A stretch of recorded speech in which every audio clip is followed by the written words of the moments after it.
What's going on, guys? Michael Elliott here. I'm excited for this one today. What if I told you that every single sale that you ever make moving forward will follow one specific exact line?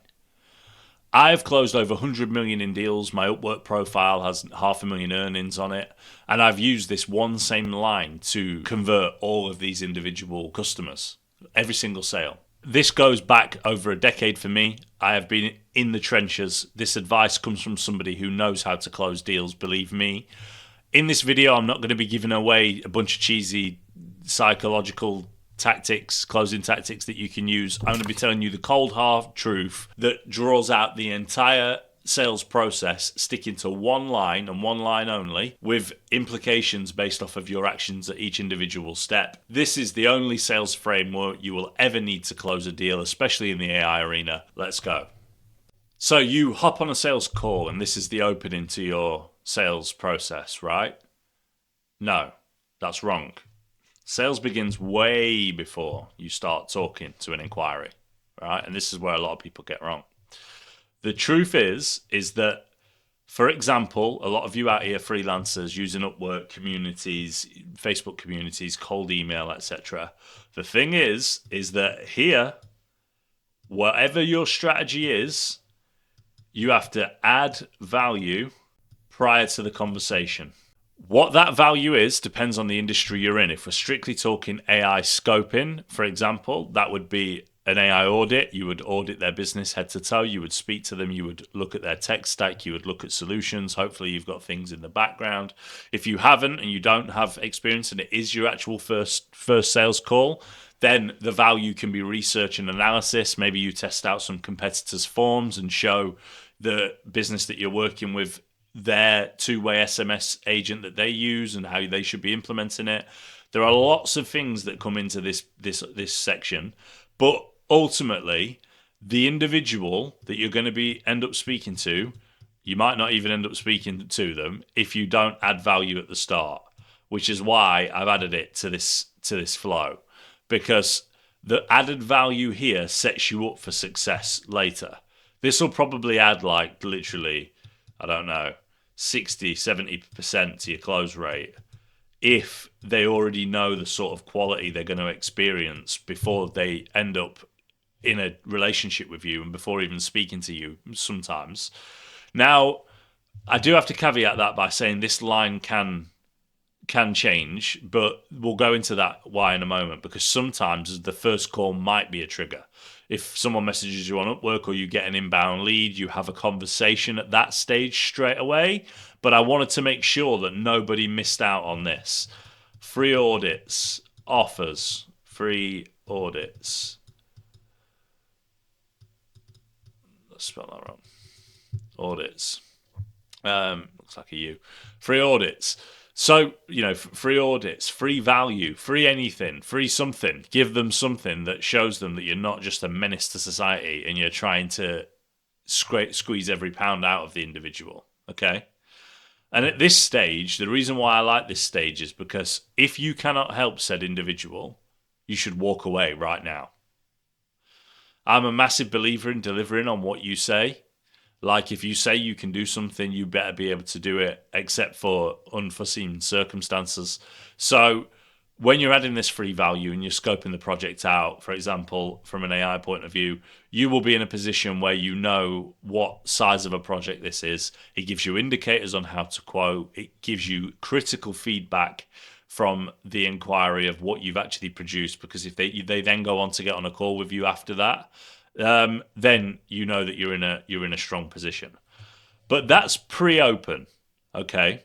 So that's before anything has happened. So I'm going to move this over here, and we're going to take it as if there was the sales call first, which is the most common way, frankly, right? Now, during the opening stages, it's a little bit of a battle, and you have to be prepared for whatever comes during this initial phase, okay? Now, this is actually the easiest thing to get right, because all you have to do is be yourself, but you have to be an assertive version of yourself. The first 30 to 90 seconds on a sales call, you can win or you can lose a project. And the reason for that is because it's all about appearance, confidence, the way that you speak. Do you take control of the conversation? Are you overly salesy and pushy? Are you a good character, a friendly character, someone who's easy to speak to? I aim to make somebody laugh in the first 90 to 120 seconds. That's my aim in my brain. So you can take that. Make them laugh, giggle, whatever. Just build some sort of rapport with the individual in this period. Rapport is so important. But what's interesting, and I told you we were going to go deep into this, but what's interesting is the way that you build rapport is actually something completely different. You need to be, listen, I'm just going to be straight with you. If you haven't got any charisma, you're going to struggle sales percentage wise anyway, right? Unless you have charisma, confidence, and you are able to sit on sales calls, no one could put that in you. That comes from repetition and being confident in your work. So that is a skill as and within itself, and you need to work on that. No one's going to be able to put that into you. But by following these best practices and sticking through the points I'm going to give you moving forward, you will build that confidence because you will know the flow of a sales inquiry call and how you should be tailoring your process. So the rapport is the first 30 to 90/120 seconds, the first 2 minutes max of a sales call, is extremely, extremely critical. And the way that you can help yourself if you feel like you are unaware is research. Research is preparation. Fail to prepare, prepare to fail, right? Everybody's heard that phrase previously. If you research the business, like I mentioned a moment ago, the competition, the understanding around what they're actually doing, right? And what they're trying to achieve. Let's say it's AI, they need support. They've mentioned their sales pipeline is crumbling at this moment in time. How do we help them? Well, the way that you help them is by doing exactly what they've asked and also adding additional scope from what you have identified yourself, and you can't possibly do that unless you research the project. So you go in depth inside of the business. I'm talking 15 minutes here. Look at the people, look at the directors, look at the structure, look at some key and core awards that they've won, things like that, things that you know that you can build a rapport with that client with, depending on the seniority of the person you're speaking to. Okay? During that, that's going to help you with the rapport during the opening 30 seconds, not because it's mentioned in the first 30 to 120 seconds, not because it's mentioned there, but because you know that you're prepared to speak to that individual about the business. You know what they do, you know who they are, you know who they serve, you know who their audience are. You already know all of these things, okay? And then here comes the trick. You segue, you move along the opening line slightly, and you focus on strictly business. You focus on strictly business, okay? So you do a complete 180, but you do it in an extremely professional way. You don't just, if they're talking to you about the New York Knicks game that's just happened, you don't cut them off and say, right, it's time to discuss this. You don't. When there's that plateau, which there will be of chit-chat, when there's that plateau and you've built the rapport and you're happy that you've built the rapport properly, that's when you segue. You have to take charge. Okay, so you ready to jump in? Yeah, I'm ready. Okay, great. So, and you hit them with that. And what you are doing is effectively at that stage repeating back to them their own issues, right? And this will become a common theme that you understand, right? You repeat back to them their own individual issues. If that's an Upwork brief, if that's an inquiry that's coming to your business, that's left a description, the research that you've got, you can piece together what their issues, some of their issues are. You know, Kevin, I understand that you're struggling with your sales pipeline and your sales team are feeling overwhelmed. There's a lot of data entry there. I understand this, but can you elaborate a little bit more?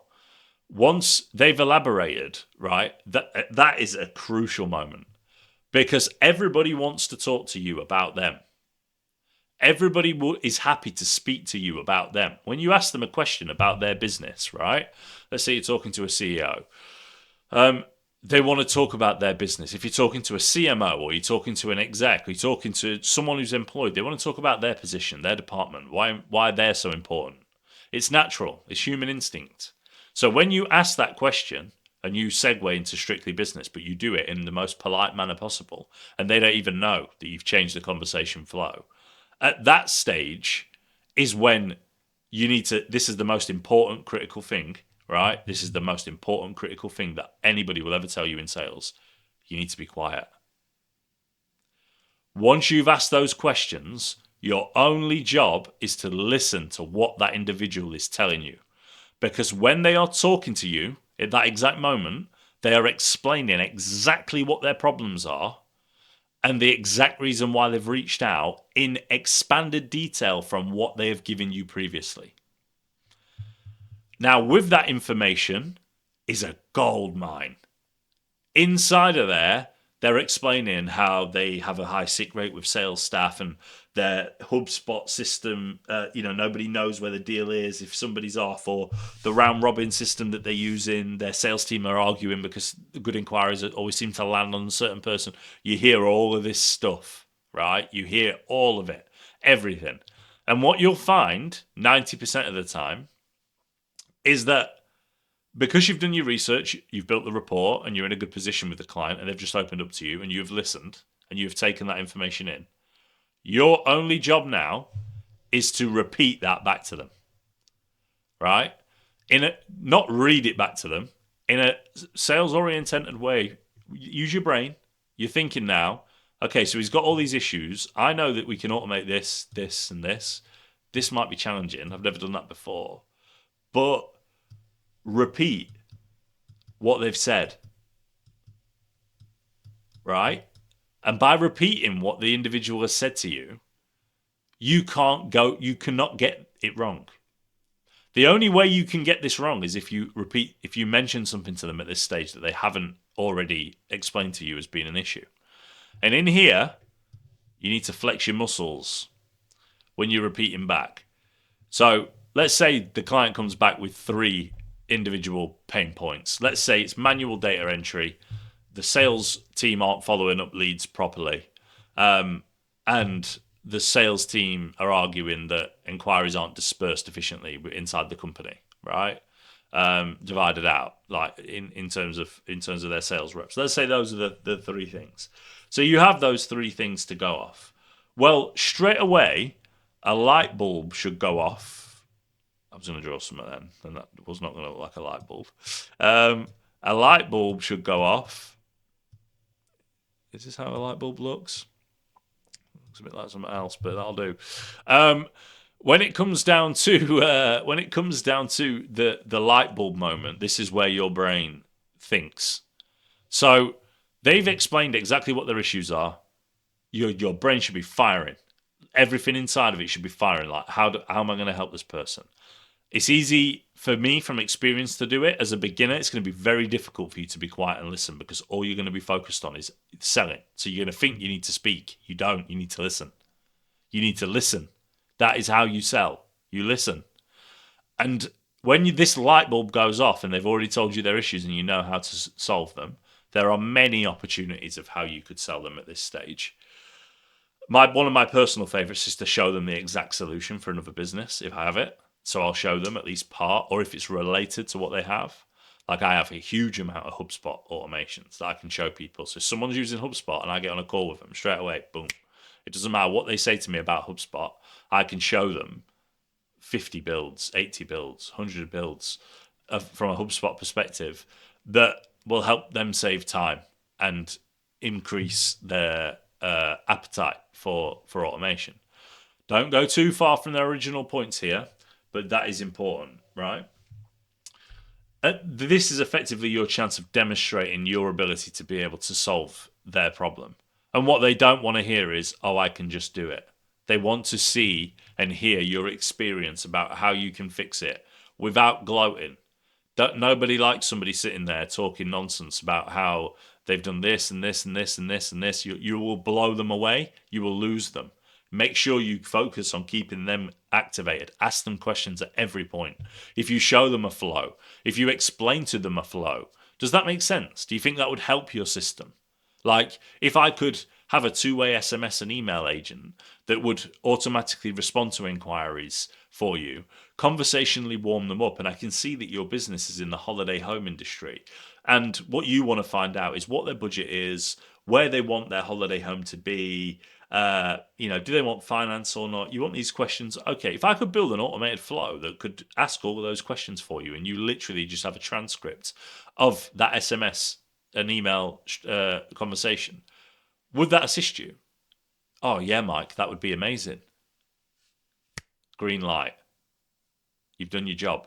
You've got them through to from the building rapport stage. The presentation / repeating back to them stage has gone extremely well, and now comes another obstacle, and it can use the analogy of what I've just mentioned there, right? One of the biggest things that you're going to face during a sales call, during an onboarding call, not an onboarding / sales call, not an actual onboarding call, but an onboarding / sales call. The number one thing that you're gonna let me have a drink. Apologies. The number one thing that you're gonna run into is that objections are going to start to happen. You're going to be in a position where objections happen naturally. With every single sales call, it's very rare you get one that just goes through. There are objections. What are these objections? Well, these objections are their disbelief in either you or the system, right? They don't believe what you've said here during your light bulb moment. You haven't captured them strong enough in order to do it because you've led them the right way and you've got the answers and you've given feedback on the correct way to do it, right? And during this period of time of objections, this branches out into many, many things. Cost, value,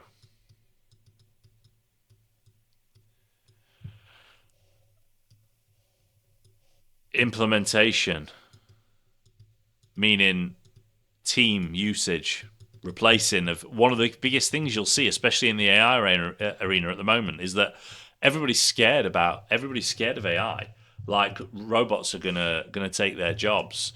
It's not gonna happen. Like when it comes down to automation, automation is designed to assist your team, not leave you in a position where you're, relying 100% on the AI. That's not what we're trying to achieve here, mate. Kev, this is not what we're trying to achieve. What we're trying to achieve is a 90%, 95%, 98% success rate, moving hours of time from your business saved. Da, da, da, da, da.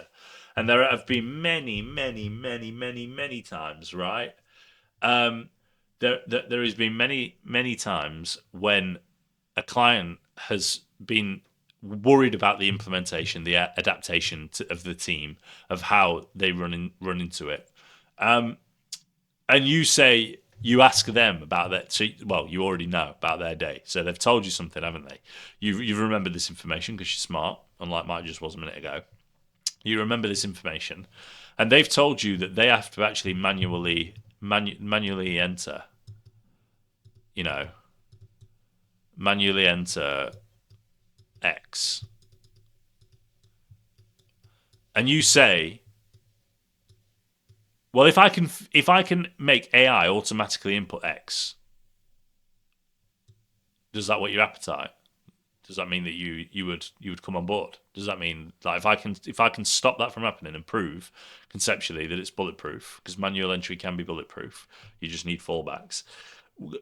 If manually enter that data, they will say yes, because they don't want to have to enter that. Can I save you set your 7 to 10 hours a week of manual data entry? How would that feel?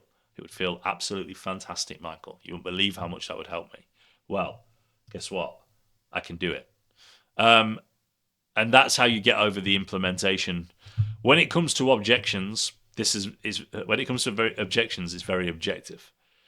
Individuals will have different objections based off of a lot of individual things, but I'm going to stick with these things, and I'm also going to put setup cost here, setup specifically on its own, right? So from a costings perspective, right, cost is a big one. What's it worth to my business? Well, you're increasing their average employee profitability per hour.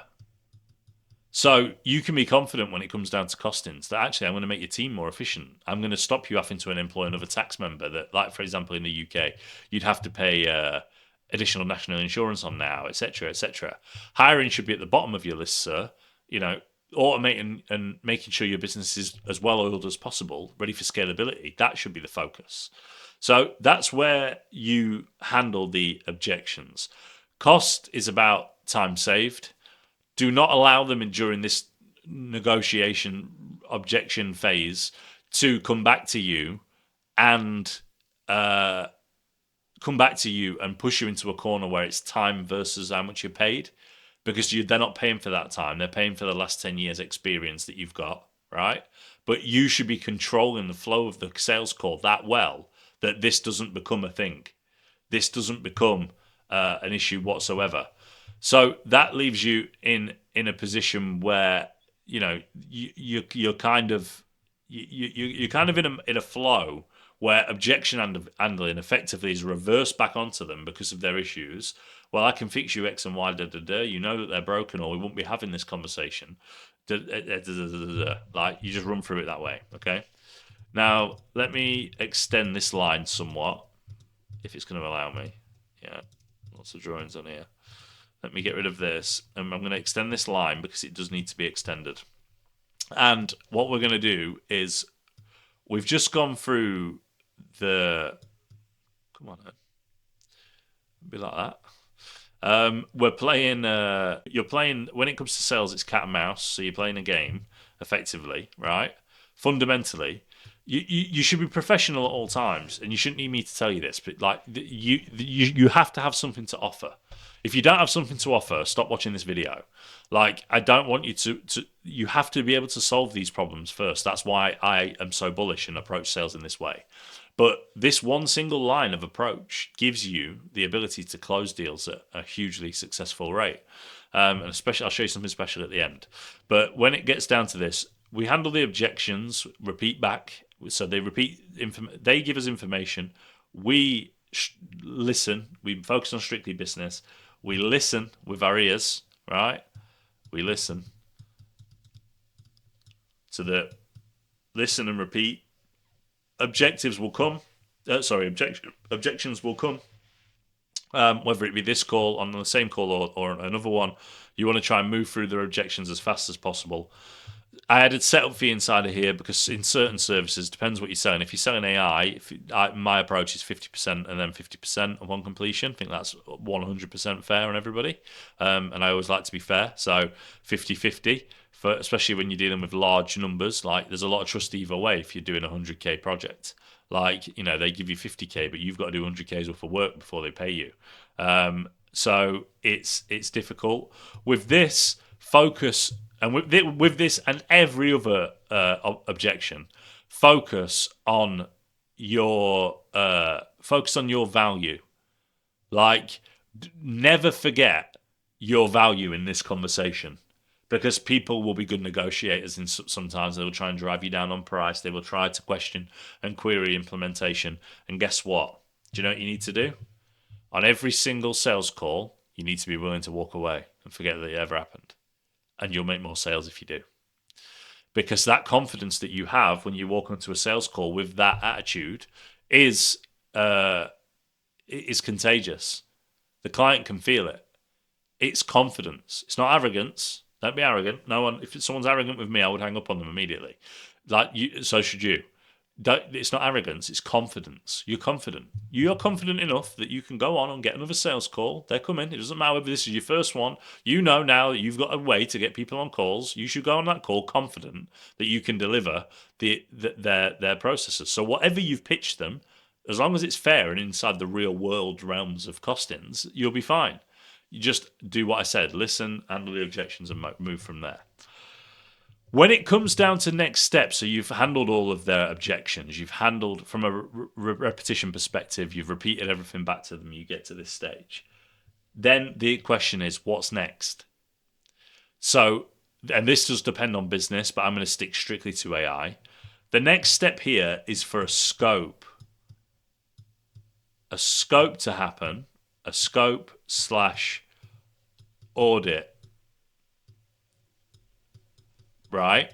And when it comes down to, I can't tell you the amount of audits I've done, the amount of Google Ads, SEO, Meta, AI related audits, even company audits. You could argue in my career, the amount of audits that I've done in terms of time would be quite frightening. That would be quite frightening. Let's try and get this better. Still the same. The time wise would be quite significant, but it's paid off every single time because it improves your hit rate. You go that one extra step, and it all comes back to this key thing right at the start, and it's value. So not only do you add value at the start, you handle the sales call extremely efficiently, right? And then you add value again, going one step deeper. And at this stage, if you get to this point with a sales inquiry along that one line, right, then your ability to close them should be is significantly higher, factually, like significantly higher. Not only have you provided value before you've got on the call, you've provided value after the call and during it, right? You've also added value here because you've explained to them how you would fix the solutions and etc., in a very confident yet not arrogant tone, just confident and respectful tone. Your brain's light bulb has gone off. You've handled all of their objections. You've now gone and offered to scope and audit the project. This is great because you now have the opportunity to do many things. One of them being, let's draw some eyes. Let's see if we can draw some eyes. That was a better circle. And they are eyes. I've had some people mention this to me before. That they are eyes, right? They are eyes. So when it comes down to what you're looking at, right, in terms of the approach that we're taking from a perspective of the scoping of the audit, we get to look at their three problems.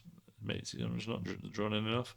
We get to zoom in and have a look directly at their three issues that they mentioned.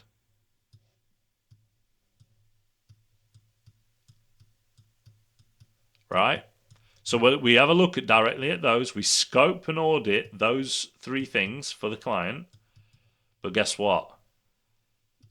These three issues live inside of a bigger box. And in here is where the magic happens. Because whether it's now or later, you should never oversell. Don't ever try and oversell somebody. If they want three of these solutions, take those three solutions. But you have an opportunity to also cast your eye here. Right? And let's do this. Yeah. It's like a lizard, but yeah. You have one eye on their business problems. And inside of here, so they mentioned like sales and nurturing handling, but in here you've got HR problems. You've got training problem, HR and training. You've got cold outreach, so lead gen. You've got after sales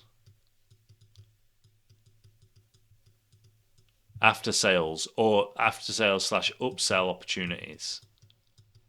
And all of these things their client doesn't even know is wrong when they originally speak to you, but you get to see it all because you get access to audit. And at that point, you audit it all. Okay? And then you make a decision on whether you should close that whether you should pitch that idea or not based off of the conversation you've had with the client. You start with 3 issues, but then you already know the others, and then you can go into them later on a long-term retainer. You should be setting the long-term retainers during your inquiry process 100%. You need to make sure that you're explaining that, well, like me, I won't work with someone if it's just a one-off build. It's like it needs to be a long-term relationship in order for me to work with you, because that's what I'm looking for. You should be looking at that because you want the monthly recurring revenue to be guaranteed. Obviously they can leave, but like that's very highly unlikely if you deliver a service like mine. So they can leave, but the point is you build up your monthly recurring revenue pot without having to go through the sales cycle again. And you can deliver tweaks, optimizations, scalable elements inside of their flow, give the client exactly what they need whilst going through it. But something that I have missed, okay, let's grab all of this. Let's move you all the way up here, right? Let's move you all the way up here. Delete that. Draw this down here. Okay. Now, from a value perspective, we've added all of this value, okay? Now, this is like a joined line. It could come here, or it could come after the scope and audit. Depends what you're selling. It depends where you are. Obviously, I'm in the AI arena, so we're probably going to have to put a stop point here during this period. Now, I can't explain to you how important this period is. You tell them you're in control of the call this entire time. Cannot stress it enough, right? You are leading. Leading doesn't mean speaking. You listen, you pull out the right points, you then speak with authority around what it is that you're trying to discuss. You then go away, you get access to scope and audit it. You get sandbox access, whatever, to audit their flows. Or if they don't want to give you access, you would end up producing flows, etc. Produce whimsicals, produce flow diagrams of how it's going to look. Make sure you scope the project. I've got a video on scoping that I'll add to the end of this, which is really important, because you need to scope a project properly, or you end up doing all of the stuff that's inside of this box that I've got on the screen here. Everything inside of this box, you end up doing it for free because you get sucked in by not having clear scopes initially.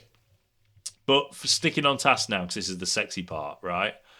When it comes down to closing a deal, let's say this is call 2. So this is call 2. And you start the call exactly the same way, 30 to 120 seconds, and then you ask what their thoughts were. Okay, Kev, so I've gone through and audited your brief. I've put together some whimsicals for you that showcase to it. You confirm that you'd seen them. I've gone into real detail. Like, I've gone underneath the hood. I've also come up with a couple of other issues that I've seen whilst in the back end of the business. And those issues in the back end of the business are actually really, really crippling those teams. You can see the way. You've obviously seen the flow diagrams of this. But can I just ask, then the way that I normally kick off this second call is to ask for your thoughts on what I've produced. So tell me what you think to the solutions to your problems. Do you think that they solve them? I think I've hit the nail on the head, but I'd love your opinion on what that is. Silence. You don't say anything after that. You let the inquiry speak. And when the inquiry speaks, you repeat this process. They're going to have different objections this time. It's more going to be in relation to cost. Okay? So you've been silent. They have spilled. Is that positive? Is that negative? What did you do wrong? What did they love? What didn't they love? Should you push for the additional work, or should you stick to the original work? All of these things come out. The way I've just given you the example on the video is a great way to do it. But you could have mentioned, like, I've also added bonus content inside of Edge to showcase some other areas you're weak in. But let's stick to this. It depends on your gut and how you feel about the inquiry, right? And the size of the business ultimately, because big businesses want you to fix those problems. Trust me. So you do the same rapport building. It's easier than last time. You should have a better understanding about him or her, and you should be able to use that as the technique. And once you've asked that for that feedback, You rinse and repeat. So repeat. I promised you it was going to be one line, so it will be. It's just got lots of explanation and drawing alongside it. When it comes down to this, you ask, you wait. Let's draw a wait node. You ask, you wait. It's like a wait loop. It's like a loop node inside of N8N. Once it's successful, you carry on, right? And the client answers. If they say they haven't seen it, you've got to switch your task up. You're then presenting, which puts you in a different boat, but you should be comfortable to do it because you built the flows anyway. But this moves us through this. They've told you everything. You've gone through the steps that are required, right? You have gone through the objective. I'm not trying to make you seasick. I'm trying to get it the right height so you can see it. Let me check my screen to make sure you can see this. Yeah, so you've got the value. Let's just try and zoom in a little bit more. 39 is too much. Here we are. There we go. So when it comes down to this next stage here, we've repeated with the same level of confidence, with the same dominance. We've answered and battered away their objections because you've done. Remember, this is a call. So what have you done? You've done your research again. So you've researched before the second call, and you already know what the objections are because everything in your brain, everything you've got from an automation perspective that keeps in touch with these inquiries, you say your audit will be with you within 48 hours. You do it in 24, so you look like a beast. You send it over. You're then in a position where it's like, okay, you got that call. You get on this second call. You ask them their thoughts. You wait. Once you have the answer from that, there's only two things it can be. I haven't seen it. Presentation, then follow the rest of the video. I didn't like it. Why didn't you like it? What were the issues? These solved your problems. I must have misunderstood you initially because these solved the issues that we spoke out. Or they like it. In my situation, it's been years since anybody's turned around to me and said that they didn't like the proposal of what you'd put together. It's more about cost where they get caught because they're like, well, can I afford it or not? But you're going to get a positive response more often than not. If you don't, you have to use your sales skills and techniques to calm them down. Listen, answer, listen, answer. Listening's your best friend. But once you get to this stage, right, and it comes to closing, okay, once you get to this stage where closing becomes the big thing, right? This is the hardest thing to do for people who don't do it regularly, is to close a deal. But for people who do it regularly, it's like sand to the beach because you're confident. It's shown. You've done a good pitch. The conversation has gone well. You've asked their thoughts. They've given you the green light. Everything looks good. You talk them through the flows naturally. You just explain basically, not a full presentation as if like I haven't seen it, but you explain like this solves this amount of time. This is going to save you X amount of time. This is going to save you X amount of time. So you work it all out and you've pitched it as in it's going to save you 100 hours a week or whatever, 80 hours a week. You then say to the client, so you would be happy to move forward with the proposal based off of what I've put together. The only thing we need to discuss is commercials. The answer is yes or it's no. Silence. Again, wait for them to answer. It can only go one way. If it's no, dig deeper into no. If it's yes, now's showtime. Now, I'm going to give you some advice I don't need, but whoever blinks first loses. Okay? If you go silent and they go silent and you blink and you speak, you have lost. When you ask them a direct question, you've asked the question. So you're waiting for an answer. There's no reason to ask anything else. Don't feel the awkward silence. Just spend some time looking at them, looking at them in the eye. Look at the flows maybe if they're on the screen. Just keep your attention. Just wait for them to answer you. Right? Yeah, they'll say yes quite quickly most of the time, to be honest. This won't be the sticking point. Right here is where the sticking point comes. And this is where money is discussed. And this is always the backbreaker. And there are many variables that come into this. who are you talking to, right? So if you're talking to the the chief executive officer, you can make a decision, so you don't have to worry. If you're talking to a marketing executive, he's got to go away, get permission for the values, etc. You should always try and go as high up the field as physically possible. Something I do in my life now is, no matter who it is, what it is, whatever I'm doing, I try to go straight for the person that's accessible, that's in the highest position, because I know that it's going to get me my answers faster. And that's just what I do, like in life in general. I go for the try and aim for the highest person to speak to. And I advise that you take the same approach. So, you know, you can't always do that with an inquiry, but the point is you go there. During this sales call, they've probably brought on the decision maker, because you should have done your job and primed it as an onboarding call. Explain that, like, on the next call, we'll make a decision whether we're going to move forward. This, when it comes down to money, this is another thing that you really need to do, and this is a bit of an emotional thing, because you need to always remember, and you're going to stick with me while I do this, remember your value.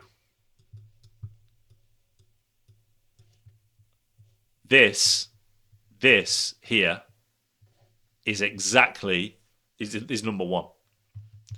It doesn't matter how much money someone puts on the table, right? The way that I approach it is that I'm nobody's dog, like I'm nobody's pet. So if you remember your value, remember you are nobody's pet, you can't be bullied around in these arenas. And that is something which is very, very, very hard to do, especially if you're a newcomer. But it's something that, yeah, I have had calls walk away during this period where I could have made some profit by taking them at a lower cost. But I remember what my time was worth. And what my time is worth is what I've quoted you. But I've kind of said that in the incorrect way. It's not about your value doesn't come from your time. It's what I should have said. It's your time spent historically. It's like your search history. it's your history. Everything that took me to get to this stage of this point right now. You cannot punish me for being inefficient. If I was for being efficient, right, and pay people more when they're inefficient, doesn't work like that. The way that it works is that I'm best in class at what I do, so I can deliver you the best quality service that you require, right? This is how much it's going to cost you. I can knock it out of the park. But I've had 3 other quotes and they are less than half the price of yours. Well, that's because they're doing half the work. They don't know how to scope a job out properly, and you're going to be, falling into that category, unfortunately, that puts you where, you do it right, pay once. You do it wrong, you pay twice, and it rings true across all of this. But the key underlying message is to remember your value at all times, whether it's your first client or your last. Never forget how much you are worth, like inside, because that mindset will convert more clients than it will scare off, and it will give them your ability.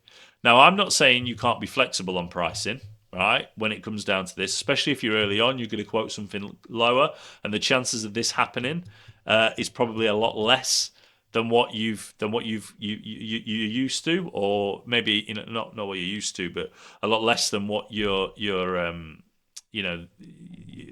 well, later on when you're quoting bigger retainers to mid-sized companies, and they need coercing into the. I say coercing. It's that you should you're not coercing anyone. You're just sort of trying to make them understand. That's not what you're trying to do, because you can solve their problems. I said right at the start of this video, if you can't solve their problems, stop watching, or walk away because of that. So on that sales call, you ultimately pitch them on a value. I can fix this for $7,500 or $1,500 or whatever you've quoted them. 50% upfront,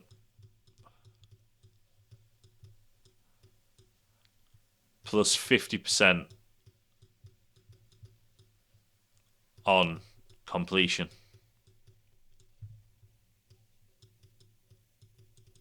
Right? And that's it. And it would go like this. Give me a moment. Right, Kev. So we've gone through this now. Thank you for the feedback about what I've put together in terms of the whimsicals and the flow diagrams and stuff, and that we're in agreement that it will help the business.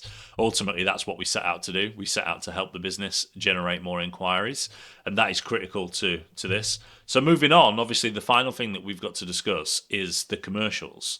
Like you've said, yes, you agree that these solutions are going to help the business.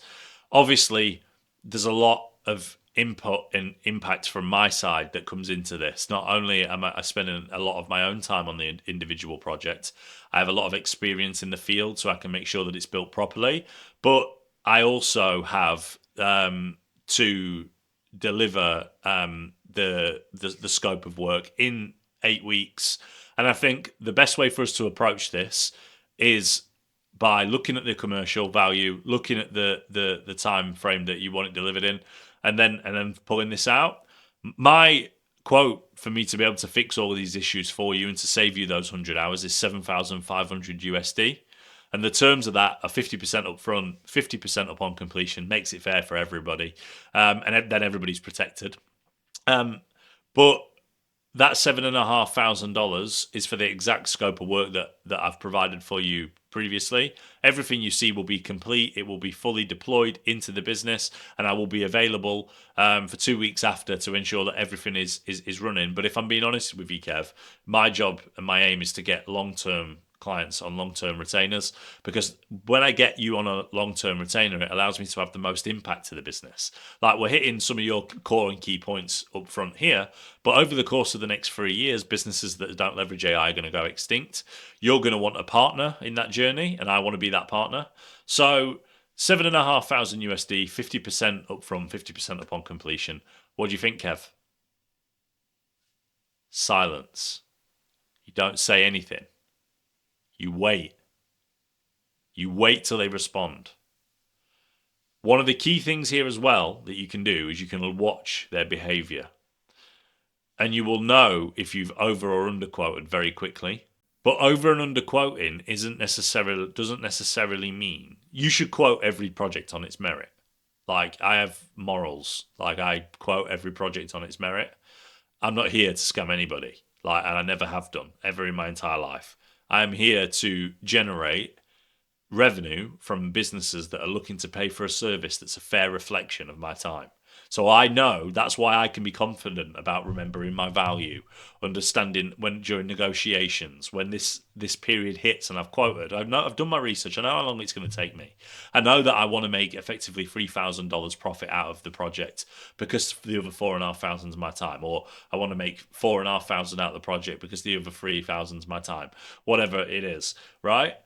You know that already. I know I can provide the value. So you sit there and you wait. And when I tell you wait, I mean you let your dinner go cold until they answer, right? You do not go anywhere. You read the room, you watch the response, right? Couple of key and core tips, reminders. If they say yes immediately, like right off the bat, like I'm talking instantly, you've underquoted. So you've done. There's an issue with your scoping. Either that or the client just really, really firmly believes in you, which can happen. Like, that can be fine. But I would get a bit nervous if someone's saying yes immediately to you during the sales process, because you're probably biting off more than you can chew, or the client's expectations are more than they can chew, and you probably want to remind them that it's only what's in the whimsicals and what's in the flow diagrams that we're going to be building. When it comes down to that conversation of that sort of standoff, that no man's land of asking them about the pricing, you just look directly at them and you wait and you read the room. You read the eyes tell you everything you need to know, right? If you're looking at somebody, you can tell everything. If I'm emotional, you can see. If I'm angry, you can see.